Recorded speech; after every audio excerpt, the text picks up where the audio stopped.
روح البیان تفسیر میں لکھا ہے کہ 10 جانور جنت میں جائیں گے.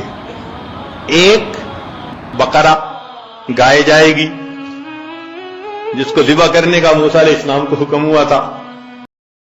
یونس علیہ السلام کی حوت مچھلی، القبش اسماعیل علیہ السلام کا، ان کی جگہ جو مینڈا ذبح ہو گیا تھا وہ بھی جنت میں جائے گا.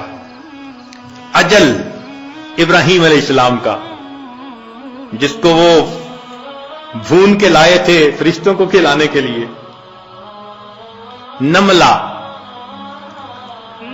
سلیمان علیہ السلام کے لشکر کو دیکھ کر جس چیونٹی نے بات کی تھی، النمل ایتھا النمل ادخلوا مساکنکم، وہ چیونٹی بھی جنت میں جائے گی.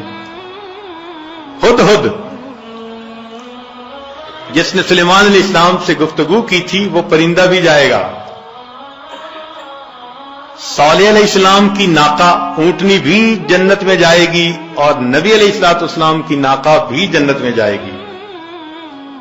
اور عزیر علیہ السلام کا گدھا بھی جنت میں جائے گا.